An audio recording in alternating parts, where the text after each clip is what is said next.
Olá, boa noite. Estamos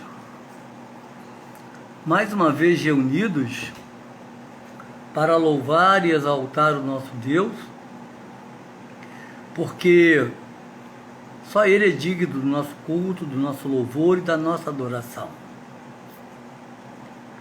Meu nome é Paulo, eu sou membro da Igreja Presbiteriana de Maricá e presbítero em disponibilidade.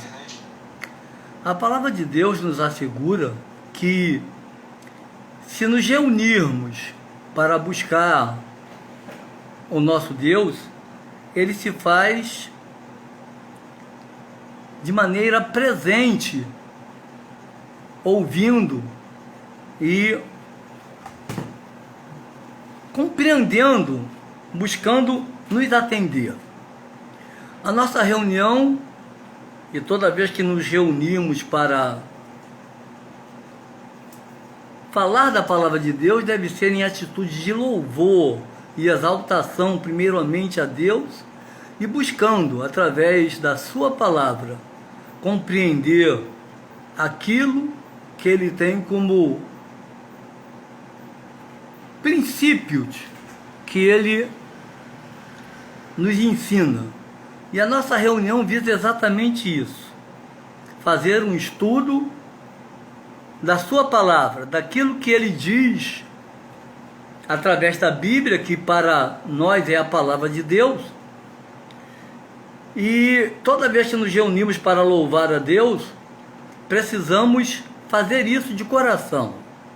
A sua palavra nos diz, no Salmo de número 150, nos mostra que o nosso Deus, Ele busca exatamente ser louvado e adorado por tudo aquilo que Ele faz por nós. E esse louvor deve ser um louvor pungente, um louvor realmente de todo o coração. O Salmo 150 nos fala assim: aleluia, louvai a Deus no seu santuário, louvai-o no firmamento, obra do seu poder, louvai-o por seus poderosos feitos, louvai-o consoante a sua muita grandeza, louvai-o ao som da trombeta, louvai-o com saltério e com harpa, louvai-o com adufes e danças, louvai-o com instrumentos de cordas e com flautas, louvai-o com símbolos sonoros, louvai-o com símbolos retumbantes. Todo ser que respira, louve ao Senhor, aleluia. Então essa é a nossa atitude de louvar o nosso Deus. Esse é o nosso primeiro desejo, esse é o nosso primeiro motivo de estarmos reunidos. E ao louvar a Deus, nós louvamos porque reconhecemos que Ele é poderoso, que Ele é grandioso. E louvamos porque reconhecemos que Ele ouve quando falamos com Ele.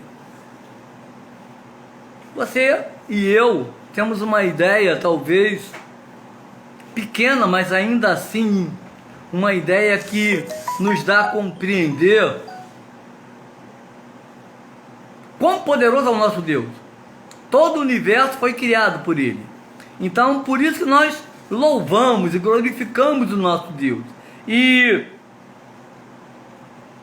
também fazemos isso na certeza de que Ele nos ouve quando buscamos pelo seu auxílio, buscamos pela sua misericórdia.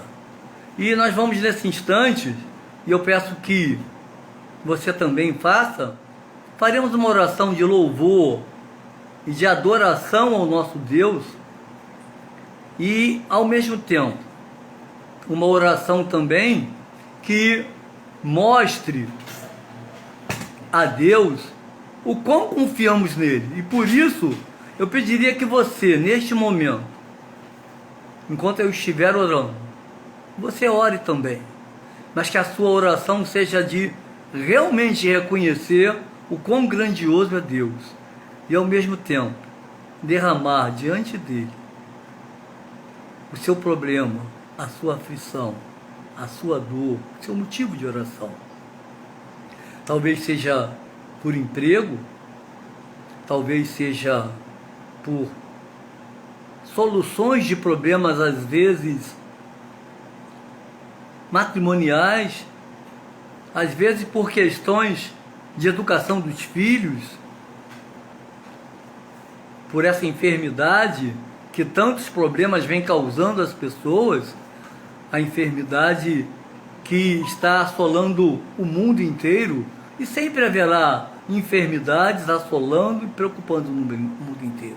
Então eu farei uma oração de louvor e adoração a Deus, e também pedindo a Ele que venha de encontro a cada um daqueles problemas que nós como seres humanos temos. Vamos orar ao nosso Deus. Senhor nosso Deus e nosso Pai, Pai de amor, Pai de infinita bondade e misericórdia, Senhor tremendo, Senhor de todas as coisas, único digno do nosso louvor, da nossa adoração, do nosso culto, porque reconhecemos que Tu és tremendo, mas reconhecemos também, Senhor, que apesar de toda a Sua grandeza, toda a Sua onisciência, onipotência e onipresença, Tu te fazes, Senhor, nosso Pai amoroso, que nos ouve. E por isso, Senhor, Te buscamos, também pedindo que venha de encontro a tudo aquilo que aflige os nossos corações. Sejam as enfermidades que sempre existiram e sempre existirão, sejam os problemas de ordem familiar, sejam os problemas, às vezes, quem sabe, Senhor, de falta de emprego. Enfim, Senhor, que o Senhor possa vir minimizar as nossas dores, as nossas dificuldades, os nossos problemas, e que Tu ministre, Senhor, aos nossos corações, porque estaremos lendo e meditando na Tua palavra, buscando conhecer um pouco mais a Tua vontade e buscando andar mais consoante aquilo que Tu quer de nós, porque fomos criados para Te louvar, Te adorar e engrandecer o Teu nome. Por Cristo nós choramos, e até que Ele volte triunfalmente, também por Cristo nós Te agradecemos. Amém, Senhor. A nossa reunião de hoje visa estudar um pouco a Palavra de Deus. E nós estaremos estudando a Palavra de Deus conforme o título que colocamos, Salvos pela Graça, meditando a partir da Palavra de Deus conforme está em Efésios, no capítulo 2, os versículos de 1 a 10, que estaremos lendo neste momento na Palavra de Deus, na Bíblia Sagrada, que foi a mensagem que Deus deixou para que através dela pudéssemos estar buscando conhecer a vontade de Deus, buscando adorar a Deus, buscando servir a Deus conforme Ele deseja, conforme Ele quer. E nos diz assim a Palavra de Deus em Efésios, capítulo 2, versículo de 1 a 10. Salvos pela graça. Ele vos deu vida, estando vós mortos nos vossos delitos e pecados, nos quais andastes outrora, segundo o curso deste mundo, segundo o príncipe da potestade do ar, do espírito que agora atua nos filhos da desobediência, entre os quais também todos nós andamos outrora, segundo as inclinações da nossa carne, fazendo a vontade da carne e dos pensamentos, e éramos por natureza filhos da ira, como também os demais. Mas Deus, sendo rico em misericórdia, por causa do grande amor com que nos amou, e estando nós mortos em nossos delitos, nos deu vida juntamente com Cristo. Pela graça sois salvos. E juntamente com Ele nos ressuscitou e nos fez assentar nos lugares celestiais em Cristo Jesus, para mostrar nos séculos vindouros a suprema riqueza da sua graça, em bondade para conosco em Cristo Jesus, porque pela graça sois salvos, mediante a fé, e isso não vem de vós, é dom de Deus, não de obras para que ninguém se glorie, pois somos feitura dele, criados em Cristo Jesus para as boas obras, as quais Deus de antemão preparou para que andássemos nelas. Queridos, salvos pela graça. E nesse texto fica bem claro o propósito de Deus, através do apóstolo Paulo, de nos mostrar que não há mérito na raça humana, por mais que alguns possam querer se sentir melhores do que os outros, por mais que alguns possam aparentemente serem mais inteligentes, mais cultos, mais fortes, mais bonitos, mas qualquer coisa que seja, seja lá o que for, que tenhamos para apresentar como qualquer coisa que possa nos atribuir algum valor, possa nos fazer achar que temos algum valor, todos nós somos falhos, porque a palavra de Deus nos diz assim: todos pecaram e destituídos estão da glória, da graça de Deus. E nos diz mais: o salário do pecado é a morte. Ou seja, o que nos afasta de Deus não é o sermos talvez menos cultos do que os outros, menos ricos, termos nascido aqui ou ali, seja lá onde for. O que nos afasta de Deus é porque temos a natureza pecaminosa. E estudos feitos mostram que toda a raça humana veio a partir de uma matriz só, ou seja, de um primeiro casal, conforme a palavra de Deus nos mostra.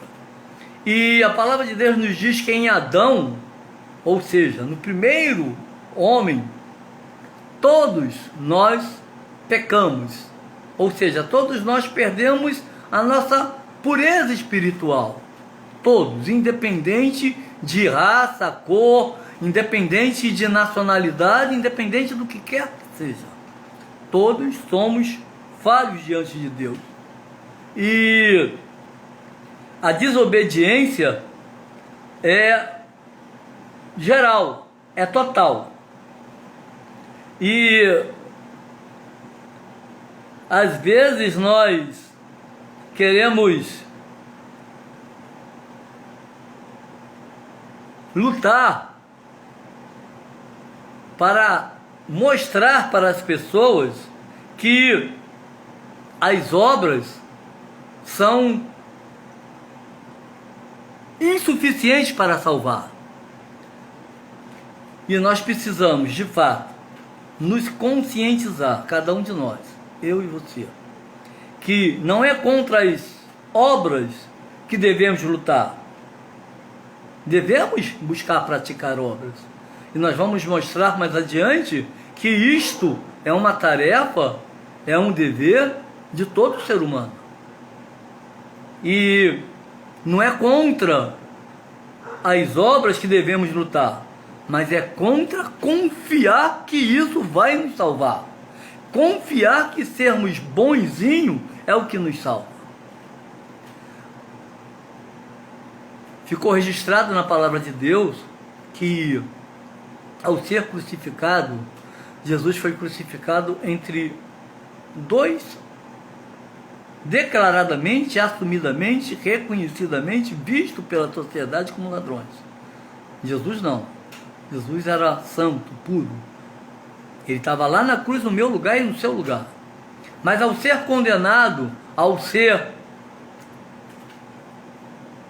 digamos assim, apenado com a morte, um dos ladrões reconheceu que era pecador e disse a Jesus, reconhecendo ele como Salvador: Senhor, lembra-te de mim quando entrares, quando vieres, quando estiveres no teu reino. Reconhecendo que Jesus era o Cristo, era o Filho de Deus, era o Salvador.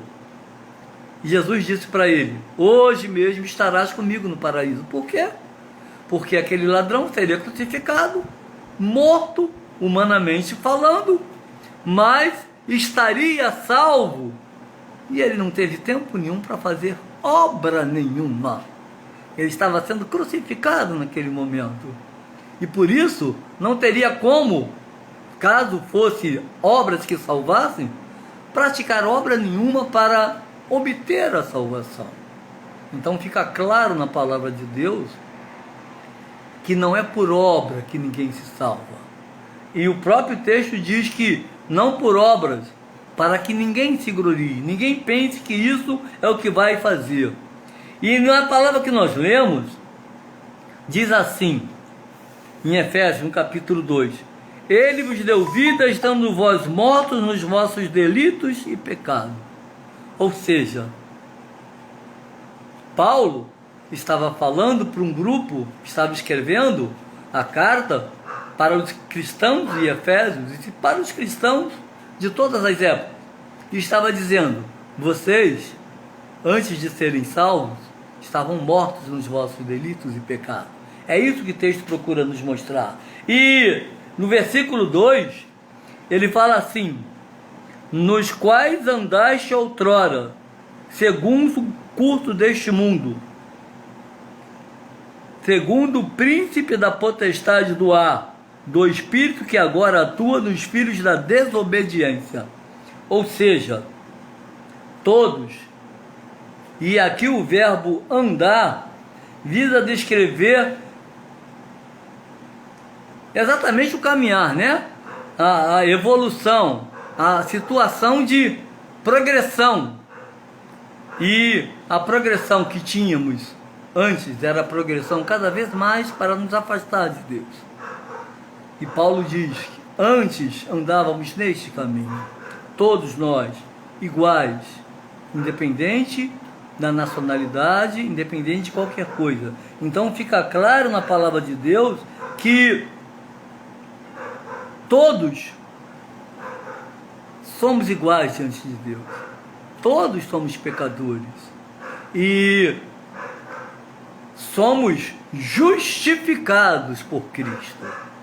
Mas todos somos iguais. Todos andamos outrora segundo o príncipe da potestade do ar. Porque nós não podemos atribuir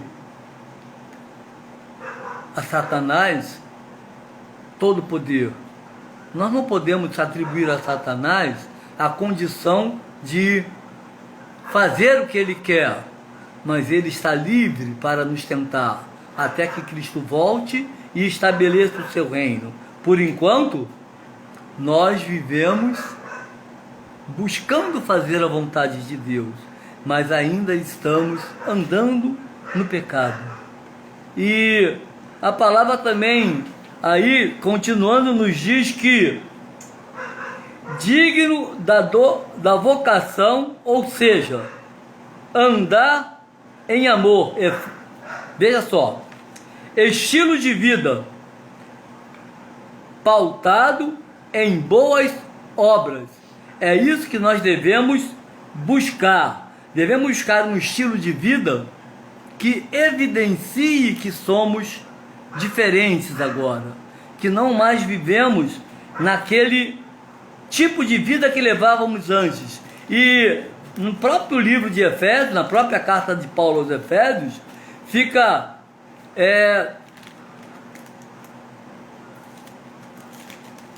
no capítulo 4, o versículo 1, nos diz assim: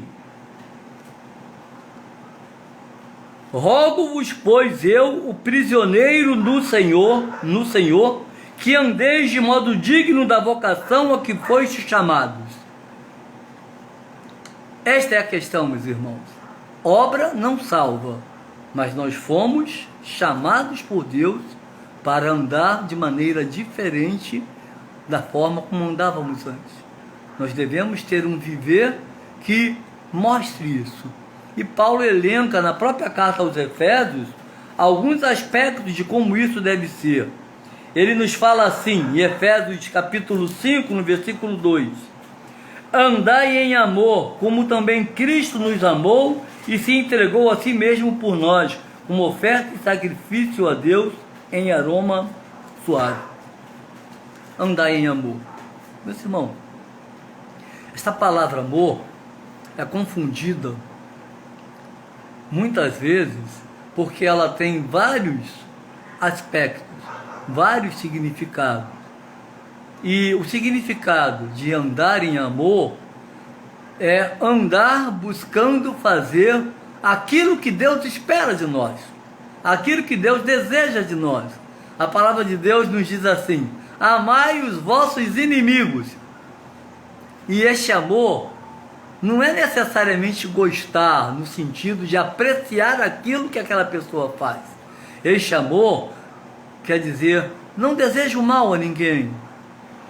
Enquanto estiver em você, procure fazer o bem para o próximo, ainda que este próximo tenha um sentimento de inimizade contra você. Ele se faz teu inimigo, mas você não deve se fazer inimigo dele. Andar em amor é desejar exatamente que todos vivam em paz. É no que depender de nós fazer o bem ao próximo, ajudar aquele que precisa, ainda que aquele que precise muitas vezes nem reconheça que nós estamos o ajudando, mas devemos fazer andar em amor. E ainda ele nos diz assim, ó, no capítulo 5 mesmo, no versículo 8, ele nos diz assim, ó: pois outrora eres trevas, porém agora sois luz no Senhor, andais como filhos da luz. O cristão deve andar na luz. O chamado é para ser portador de boas virtudes. Andar na luz é buscar fazer aquilo que é correto. Vivemos num mundo que muitas vezes prega a esperteza, a malandragem, o levar vantagem, o ser, digamos assim, o primeiro a conquistar alguma coisa, é ser, digamos assim, mais rápido do que os outros para conquistar, para pegar alguma coisa, ou seja, ser mais esperto. Não é esse o sentido da vida que devemos levar. Andar na luz quer dizer viver uma vida que, conforme está no mesmo capítulo 5, o versículo 15 é assim, ó: portanto, vede prudentemente como andais, não como necios, e sim como sábios. É viver com sabedoria de vida, é viver para desfrutar a vida no sentido positivo do que a vida tem, no sentido de viver de maneira alegre, de maneira feliz, de maneira contente, com contentamento. Este é o propósito de fugir de andar conforme andávamos antes. É andar na luz, é andar em amor, é andar com sabedoria. E fora de ser cristão, ou antes de sermos cristãos, todos nós somos filhos da ira, conforme está registrado aí na palavra, nesse capítulo 2, o versículo de número 3 diz assim: entre os quais também todos nós andamos outrora, segundo as inclinações da nossa carne, fazendo a vontade da carne e dos pensamentos, e éramos por natureza filhos da ira, como também os demais. Ou seja, todos nós, estando fora de Cristo, estando afastados de Deus, somos filhos da ira, filhos da desobediência, filhos do príncipe da potestade do ar. E o natural é que o filho faça as mesmas obras do pai. O filho, mesmo que ele não tenha, digamos assim, a aparência física igual ao do pai, ele herda toda a natureza, todo o gênero, toda a característica daquele que o gerou. E nós somos criados e somos feitos para ser filhos de Deus. Mas ao vivermos afastados de Deus, nos fazemos filhos de Satanás. E é isto que Paulo está procurando mostrar, de que todos somos iguais até que aceitemos a Cristo. A partir do momento que aceitamos a Cristo, nós temos a nossa vida transformada, nós temos a nossa vida modificada, porque buscamos fazer a vontade de Deus. Nós somos salvos pela graça, mas não somos salvos de graça, ou seja, não é que não custou nada. E há um cântico que diz assim: eu sei que foi pago um alto preço, para que contigo eu fosse um, meu irmão.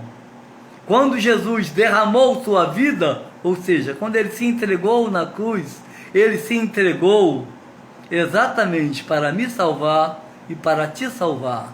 E essa salvação é suficiente para atingir a todos, todos aqueles que recebem a Cristo como Salvador, todos aqueles que procuram fugir de ser filhos das trevas para serem filhos da luz, porque, conforme diz o versículo 3, a vontade da carne é aquilo que nos afasta de Deus. Vontade da carne demonstra aqui estarmos com a nossa natureza sempre, veementemente, desejando aquilo que é contrário à vontade de Deus. E a pregação do mundo atual, a pregação do mundo em que vivemos, ela realmente é contrária àquilo que Deus quer que façamos. Em Gálatas, no capítulo 5, os versículos 19 a 21, nos fala assim a palavra de Deus: ora, as obras da carne são conhecidas e são prostituição, impureza, lascívia, idolatria, feitiçaria, inimizades, porfias, ciúmes, iras, discórdias, dissensões, facções, invejas, bebedices, grutonarias e coisas semelhantes a estas, a respeito das quais eu vos declaro, como já outrora vos declarei, vos preveni, que não herdarão o reino de Deus os que tais coisas praticam. Nós somos chamados para viver na luz, para demonstrarmos boas obras. As boas obras não nos salvam, mas as boas obras mostram que somos salvos. Aqueles que são filhos da luz andam na luz. Aqueles que foram alcançados pela misericórdia, pela graça salvadora de Deus, através do sacrifício de Jesus na cruz, se esforçam para fazer as boas obras. Embora essas boas obras não nos salvam, elas demonstram que somos salvos, porque ao invés de andarmos fazendo a vontade da carne, a vontade do mundo, a vontade daqueles que são contra Deus, ao recebermos Cristo como Salvador, ao sermos alcançados pela graça, nós buscamos fazer aquilo que Cristo espera de nós, andar na luz e não andar nas trevas. Se andarmos nas trevas, somos filhos das trevas, mas ao sermos salvos devemos andar na luz. E os versículos de 4 a 7 deixam claro que todos somos espiritualmente mortos se não formos alcançados pela graça de Jesus. Maravilhosa graça, esta é a graça que nos salva. E precisamos entender que em Adão todos pecaram, todos se afastaram de Deus. E ao recebermos Cristo, todos somos restaurados, somos, digamos assim, adotados, transformados, recebidos como os filhos de Deus. E isto é uma coisa maravilhosa, meus irmãos. A palavra de Deus nos ensina, se você pode, abra sua Bíblia aí no Evangelho de João. Aliás, na primeira epístola, primeira carta de João, no capítulo 4,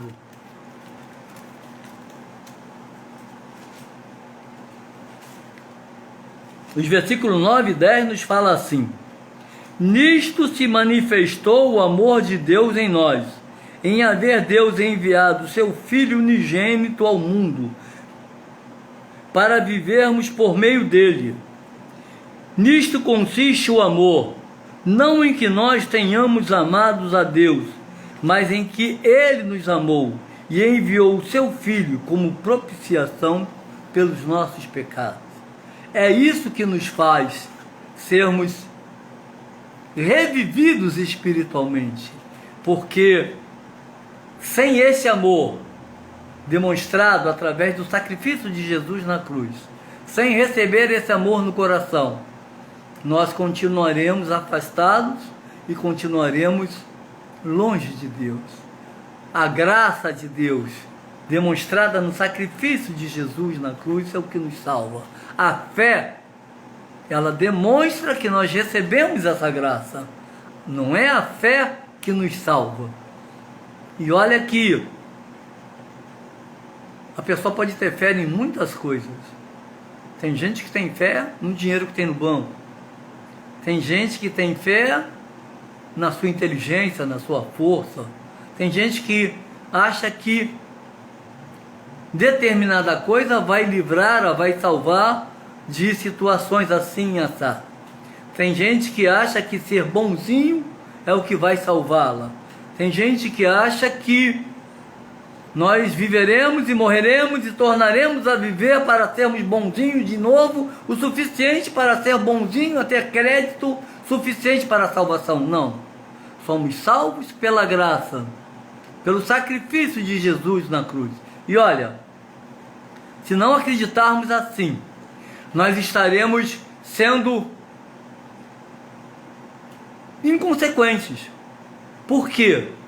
Nós não temos condição de fazer, realizar tudo aquilo que a Bíblia nos pede, tudo aquilo que é a lei. E Jesus, ao ser interpelado com relação ao cumprimento da lei, ele disse que se nós desejarmos o mal para alguém, já estamos pecando como se estivéssemos matando aquela pessoa. Se nós cobiçarmos alguma coisa que não é nossa, seja coisa material, seja a mulher do próximo, seja os bens do próximo, já estamos pecando. Ou seja, se nós não reverenciarmos a Deus de maneira permanente e frequente, estamos pecando. Ninguém poderia conseguir a salvação através de méritos. Nós somos salvos pela graça. E o meio de alcançarmos essa graça, essa salvação, é ter fé no sacrifício de Jesus na cruz. É receber essa graça que Ele procura nos mostrar. É receber isto como uma dádiva que Deus nos deu. Isto é o que nos salva. Pela graça sois salvos mediante a fé. Isto não vem de vós, não vem de mim, não vem de você, é dom de Deus. E sabe o que é maravilhoso, meus irmãos? É sabermos que uma vez sendo salvos, jamais tornaremos a ser perdidos. Uma vez aceitando o sacrifício de Jesus na cruz, nós estaremos salvos, definitivamente salvos, permanentemente salvos, eternamente salvos. E esta salvação não vem de nós, vem da graça, e é Deus que coloca no coração de cada um de nós esta fé que pode nos fazer aceitar a graça, e a partir de aceitar a graça de Jesus, estarmos salvos. Nós somos salvos pela graça e não nos custou de graça. E você pode pensar que isso te faz e me faz livre de boas obras. Não, repito, as boas obras refletem informa para o mundo, informa para o nosso próprio coração que nós estamos no caminho de Deus, que nós estamos salvos, que nós estamos seguros e que as aflições do tempo presente não nos amedrontarão. Não seremos inconsequentes em relação àquilo que precisamos fazer, seja trabalhar, seja buscar cuidar da saúde. E quando eu digo cuidar da saúde, eu digo para você, para mim também. A própria palavra de Deus nos diz que a glutonaria, o comer muito, o comer exageradamente, não é uma atitude correta, não é uma atitude sadia. E Paulo, quando disse que o exercício físico para pouco aproveita, ele estava dizendo que o exercício físico para pouco aproveita em termos de solucionar os seus problemas de vida, em termos de te garantir eternidade, em termos de te garantir que você vai ter a vida para sempre. Ele não estava aconselhando ninguém a não se exercitar. Ele não estava aconselhando ninguém a não cuidar da saúde. Ele estava aconselhando, sim, a cuidar da saúde, mas também cuidar e se preocupar com a saúde espiritual, com a saúde de viver da maneira que Deus espera de cada um de nós. Em Romanos, no capítulo 10, no versículo 14, que você está com a sua Bíblia aí, pode, abra lá em Romanos, capítulo 10, versículo 14, diz assim: como, porém, invocarão aquele em que não creram? E como crerão naquele de que nada ouviram? E como ouvirão se não há quem pregue? Aquele que aceita Jesus como Salvador, ele se torna um proclamador do Evangelho. Jesus, ao ser assunto aos céus, deu como missão aos seus discípulos de todas as épocas: ide por todo mundo e pregai o Evangelho a toda criatura. Quem crer e for batizado será salvo. Então, a salvação é algo que Deus manifesta à pessoa, a sua graça, através da pessoa ouvir o Evangelho, ouvir a palavra de Deus. Isto é o que vai fazer com que a graça salvadora seja manifestada através da fé. E não só isso,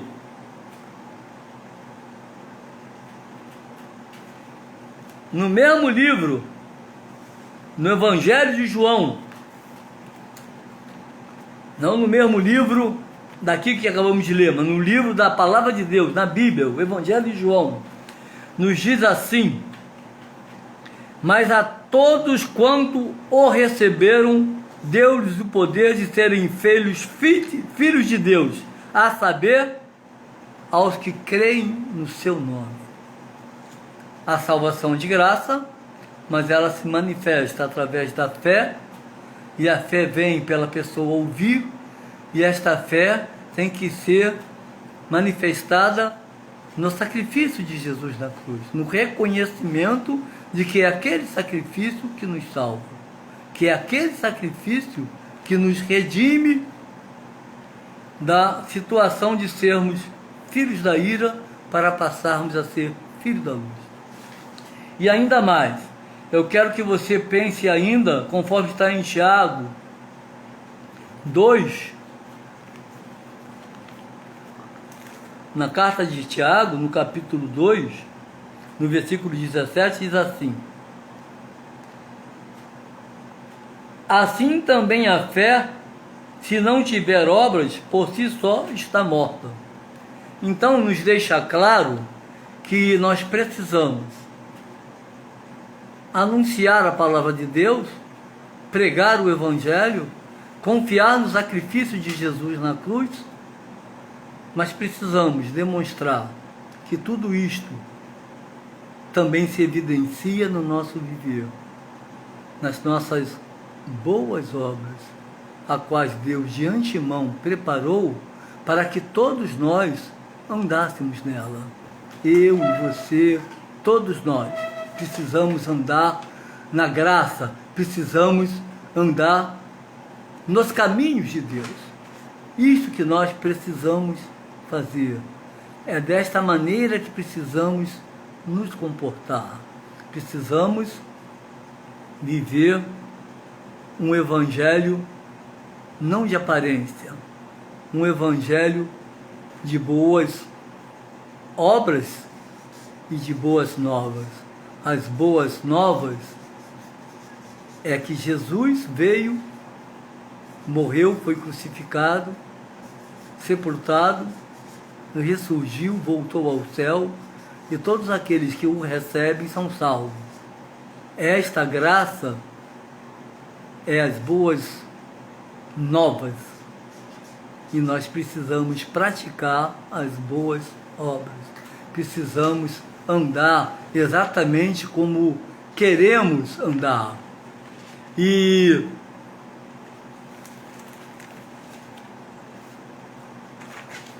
finalizando, ou começando a finalizar,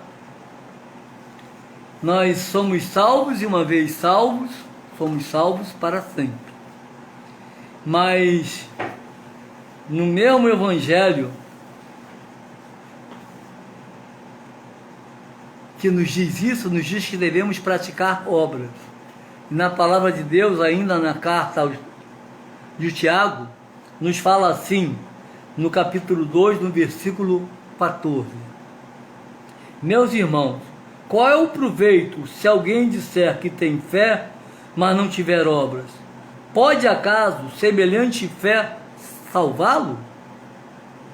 Não. Se você que foi alcançado, eu que fui alcançado pela graça, a graça salvadora, a graça redentora, a graça que Cristo demonstrou para nós, através de morrer na cruz do Calvário. E porque Deus amou o mundo de tal maneira que deu o seu Filho unigênito para que todo aquele que nele crê não pereça, mas tenha vida eterna. Ou seja, isto é o que nos salva. E essa salvação, volto a dizer, é pela graça, mas não foi de graça. Mas ide por todo mundo, pregar o Evangelho, que são as boas novas, mas devemos viver conforme a palavra de Deus nos ensina. Aquele que está nele, este também deve andar como ele andou. Que Deus possa te abençoar, possa me abençoar, possa nos abençoar, fazendo-nos certos de que é esta graça que nos salva, é essa graça que nos dá a certeza da salvação. E esta graça é manifestada em nós pela fé. E isto também não vem de nós, é dom de Deus. É Ele que manifesta em nós, que coloca em nós, que desperta em nós esta fé salvadora. Se você ainda não tem Cristo como Salvador, ore, rogue a Deus para que Ele tenha misericórdia, para que Ele manifeste a você a sua graça, porque é através da graça que seremos salvos. E esta graça, ela é colocada em nós, através de Cristo Jesus, através de recebermos Ele como nosso Salvador. Que Deus possa te abençoar, que Deus possa nos abençoar, para que vivamos cada dia buscando andar na luz, mas certo de que o que nos salva é a graça, que não são as obras que nos garantem a salvação, porque nem sempre temos tempo para praticá-la, porque nem sempre temos condição para praticá-la, e porque muitas vezes não a praticamos. Mas se você e eu buscarmos diante de Deus, todas as vezes que errarmos, que falharmos, reconhecer isso, Ele é fiel e justo para nos purificar, para nos perdoar os pecados e nos purificar de toda injustiça. E é essa certeza maravilhosa que nos faz viver dia a dia, tranquilos, certos de que o céu nos espera, porque não somos salvos por nossos méritos, mas somos salvos pelos méritos de Jesus Cristo, nosso Salvador. Mas somos salvos sim, para praticar as boas obras. Que Deus te abençoe, que Deus nos abençoe e que a misericórdia de Deus sempre nos assista. Amém.